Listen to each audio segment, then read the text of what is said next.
ओम गण गणपते नमः। मैं अन्नू बजाज, ज्योतिष एडवाइजर। आध्यात्मिक इच्छा पूर्ति यात्रा में आप मेरे साथ चल रहे हैं। शिव महापुराण की कथा में 19वां अध्याय सुन रहे हैं।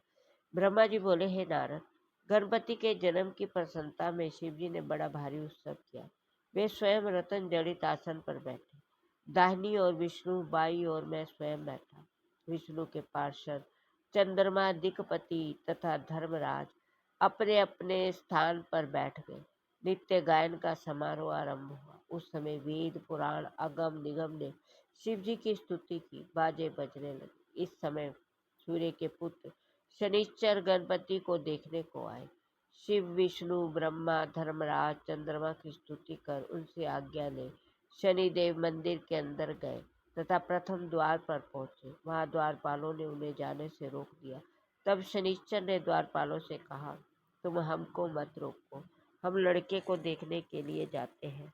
द्वारपालों ने उत्तर दिया, हम गिरजा की आज्ञा बिना तुम्हें अंदर नहीं जाने देंगे। हमको शिव जी की शपथ है, तुम यहीं खड़े रहो, तब तक हम गिरजा से आज्ञा लिए आते हैं।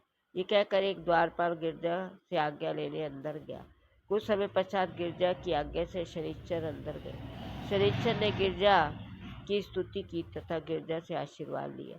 ये पूछा, हे शनिश्चर, इसका क्या कारण है? तुम आधा सिर झुका कर देखते हो। तुम लड़के हो, अच्छी तरह क्यों नहीं देखते? क्या तुमको हमारा ये आनंद अच्छा नहीं लगा? हे नारद, शनिश्चर ने गिरजा के ऐसे वचन सुन के कहा, हे गिरजे, भाग्य अत्यंत बलवान है। सब मनुष्य संस्कार के अधीन है तथा शुभ अशुभ कर्म दोनों लोकों से दूर नहीं किए जा सकते। स्वर्ग नरक, जन्म मरण, आकाश पाताल, देवता मनुष्य आवागमन, धन पूर्णता, दरिद्रता, कुल अकुल, पुत्रहीन, सपुत्र आदि सब भाग्य के ही व्यवहार है। इस प्रकार हम भी अपने भाग्य द्वारा आधे देखने वाले हो गए। हम जिस कारण ऊपर दृष्टि नहीं कर सकते, इसकी कथा सुनिए। यद्यपि यह कथा इस योग्य नहीं कि इसकी ढिठाई से सुनाई जाए, फिर भी आप मेरी माता हैं, मैं आपका पुत्र हूँ। मैं बचपन से ही शिव जी का भक्त होकर उन्हीं के ध्यान एवं तप में संलग्न रहकर उन्हीं के नाम का जप करता हूँ। जब मैं यौवनावस्था को प्राप्त हुआ, तब मेरे पिता ने मेरा विवाह कर दिया। चित्ररथ की कन्या ने, जो मेरी पत्नी थी, मेरी सेवा की। संयोग से ऋतु के दिनों से निश्चित होकर उसने स्नान श्रृंगार किया। तिरछी चितवन लिए हंसती हुई मेरे पास आई, बोली, मुझको देखो, मेरी इच्छा की पूर्ति करो। मैंने उनकी ओर ध्यान नहीं दिया। उसी प्रकार शिव जी के ध्यान में लगा रहा। उस समय मैं बुद्धि उस समय मैं बुद्धिमान था। मैंने उनके गूढ़ शब्द को ना सुना।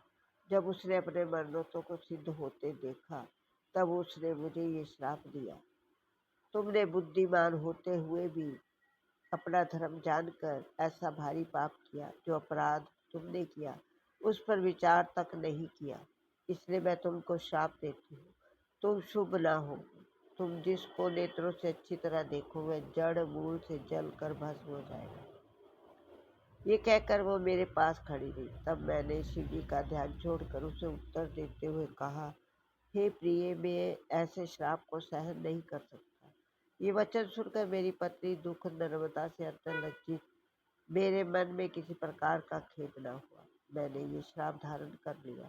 उसी दिन से किसी वस्तु को अच्छी आंख उठाकर नहीं देखता, क्योंकि मुझे जीव के निर्जीव होने का भय बना रहता है। हे नारद, शनिश्चर के ऐसे वचन सुनकर अपनी सखियों सहित बहुत हंसी, बोली, हे शनिश्चर, तुम हमारे पुत्र को भली भांति देखो। शनिश्चर ये सुनकर दुविधा में पड़े कि गिरजा के पुत्र को देखूं या नहीं। ये विचार करते हुए उन्होंने दाहिने नेत्र से बालक को देखा। उस समय गिरजा के पुत्र का सिर उड़ गया। पार्वती ये दशा देख रोने बिलखने लगी।